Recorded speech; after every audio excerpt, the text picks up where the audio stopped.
Hello everyone, good evening guys, and welcome to the YouTube channel of PRATHAM Test Prep.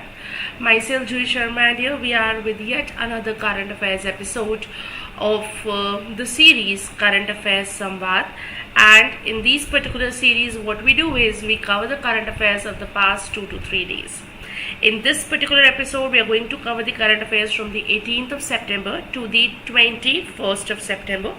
We are going to cover the current affairs of these days. And yes, if you're new over here, hi, my name is Juhi.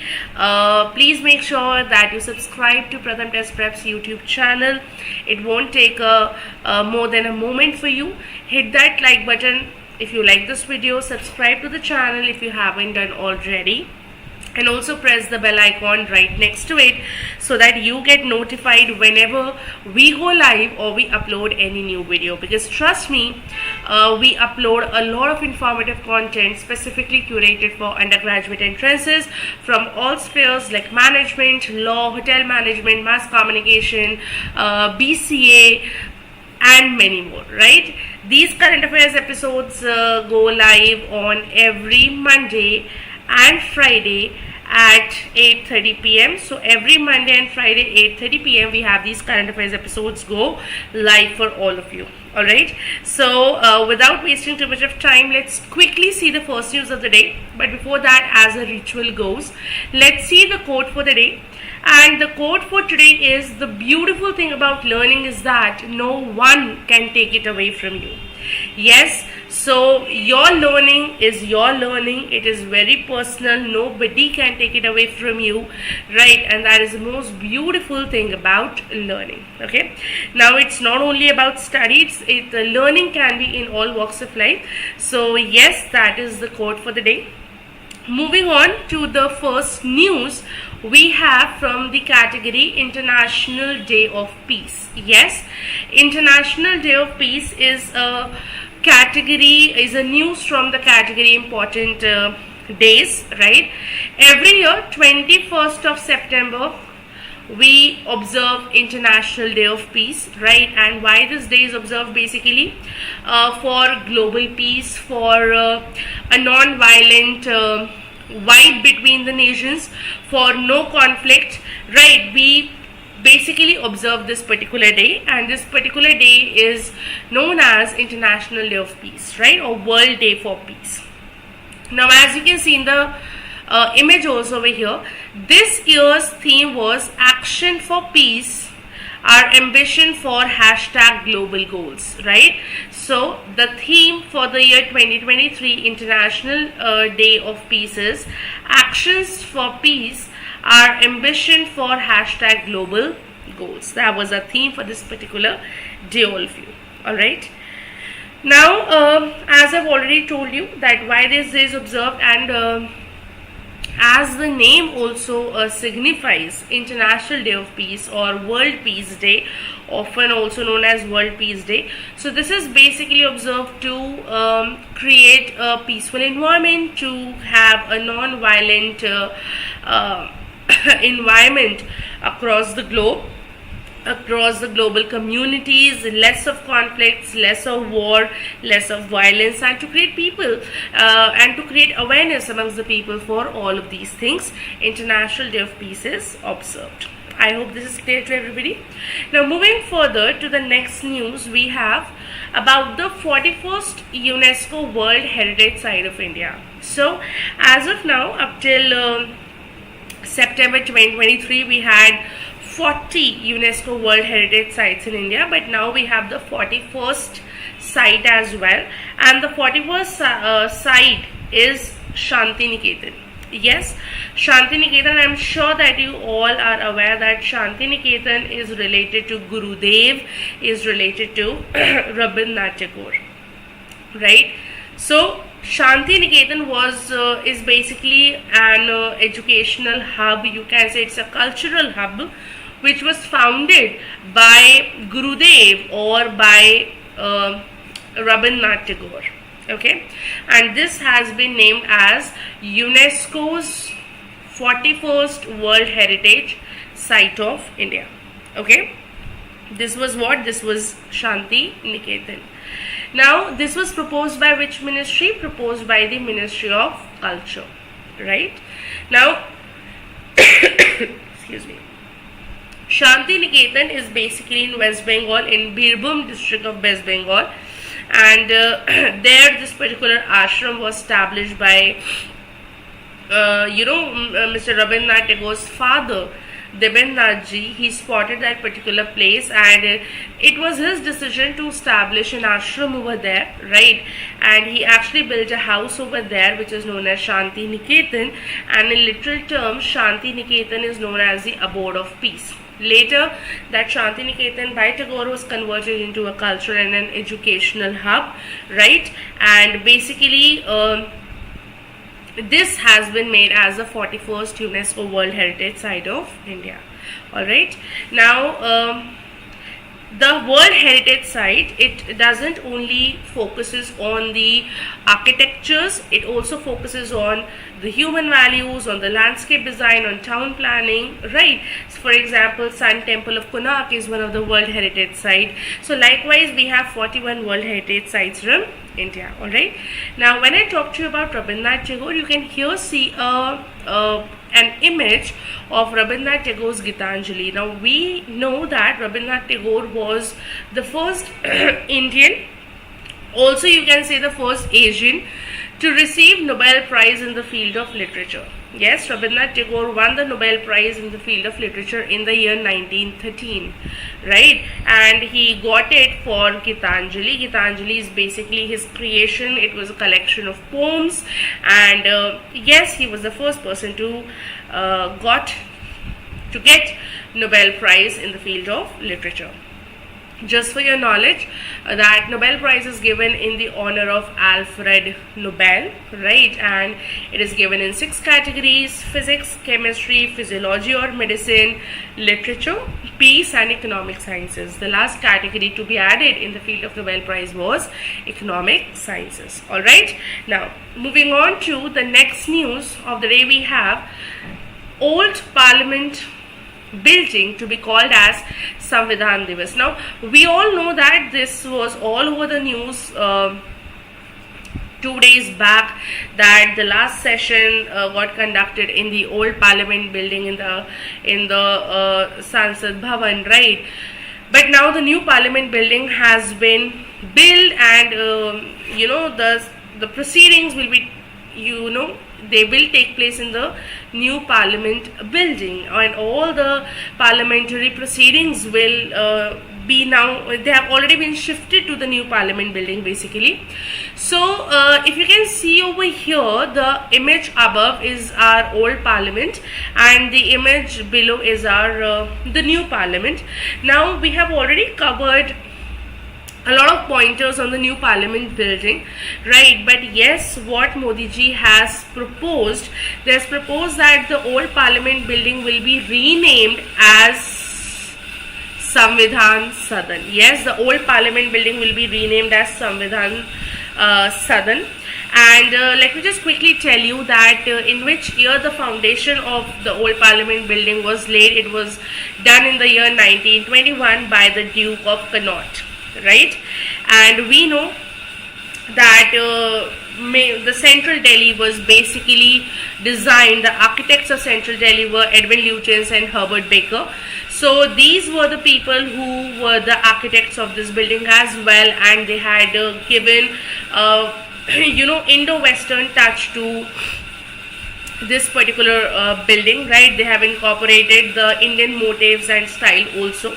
They have given a Western and Indian touch to it, right? And the old Parliament building, as you can see, is actually inspired by a temple in MP which is known as the Chaucer Yogini temple, right? Apart from that, in 1921 the foundation of the old Parliament House got started, but this was inaugurated this particular thing was inaugurated in the year 1927 by Lord Irwin, and Lord Irwin at that point of time was the Viceroy of India. Alright, so yes, and in 1950 that particular building became the Parliament of India. This was all about the old Parliament building, which is currently being called as Samvidhan Sadan. Alright, Now moving further to the next news, we have Cabinet approved Women Reservation Bill. Yes, 33% of the seats in the Lok Sabha and State Assemblies will be reserved for women candidates. Union Cabinet has taken this step by approving the Women Reservation Bill, and what this bill mandates, this bill actually mandates that 1/3 or 33% of the seats will be reserved for women candidates. Why they have done this?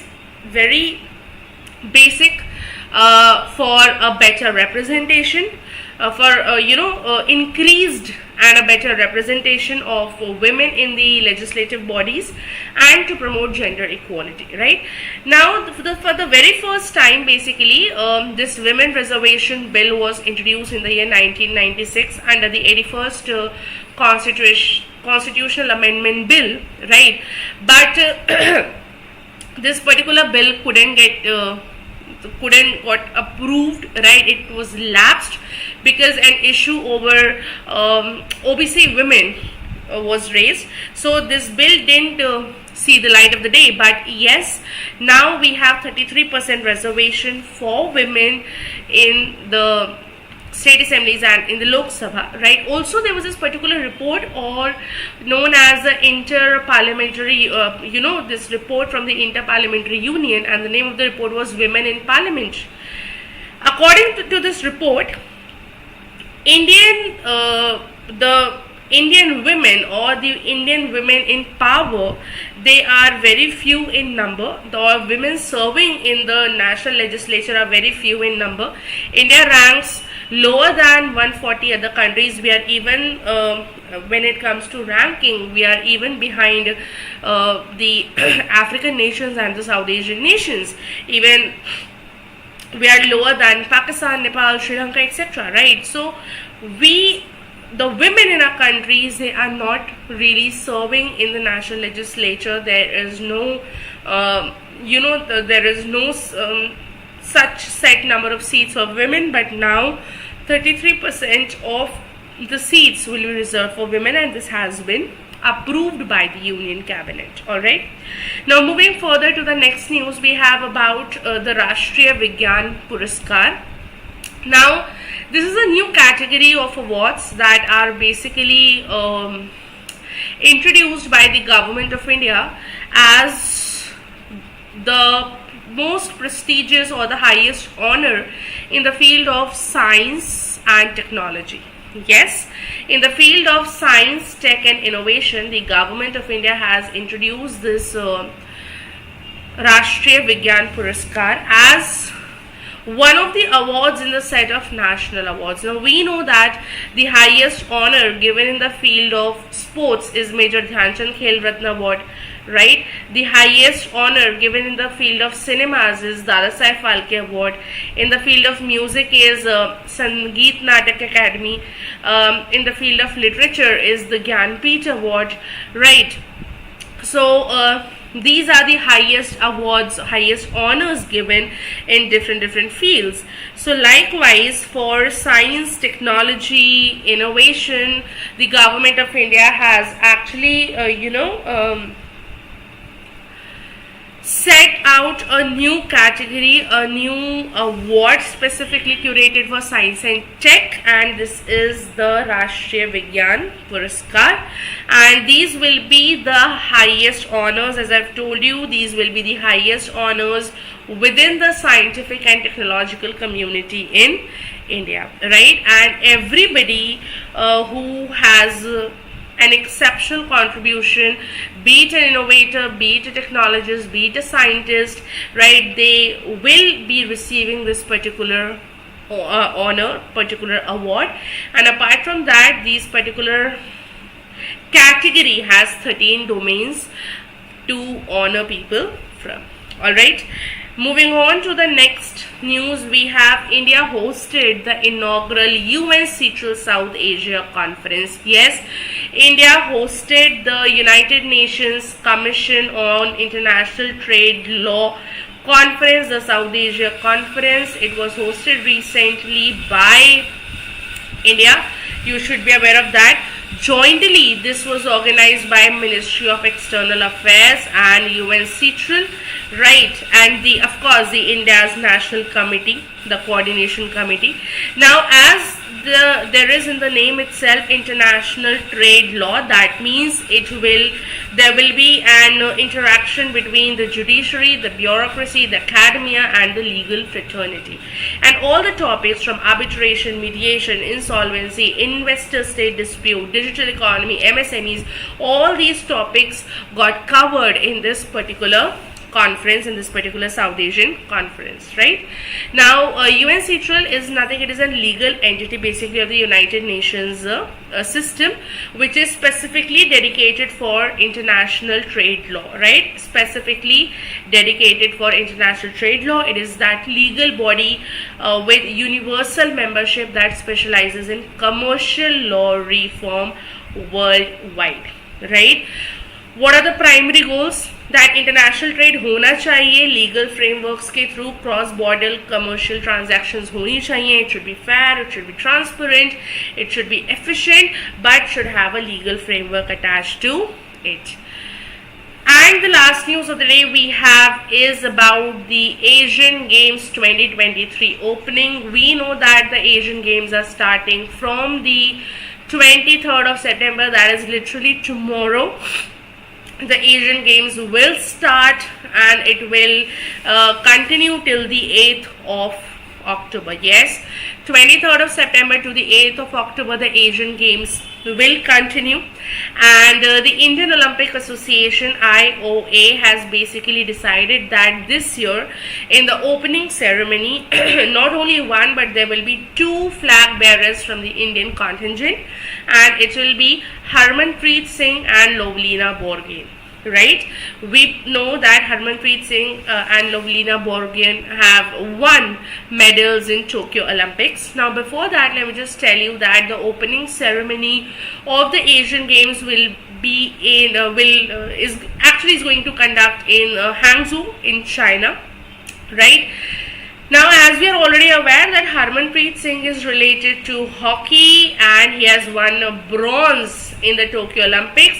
Lovlina Borgohain is a boxer. She has won bronze at the Tokyo Olympics, right? And yes, they will actually be the flag bearers from the Indian contingent to lead the Indian contingent at the opening ceremony. Apart from that, there will be 655 athletes representing the nations across 39 sports in this particular gaming format. The first Asian Cup was also held in India in New Delhi in the year 1951. That was the first time the Asian Games were held. And with this, we have covered all the important news that had happened from the 18th to the 21st of September. Thank you so much everybody for staying tuned. I shall be seeing you super soon in the next video session that we'll conduct on Monday at 8:30 p.m. Till then, take care. Bye-bye guys. Stay safe. Keep yourself revised. Make sure that you hit the like button and subscribe to Pratham Test Prep's channel if you haven't done already. Bye-bye guys. Take care.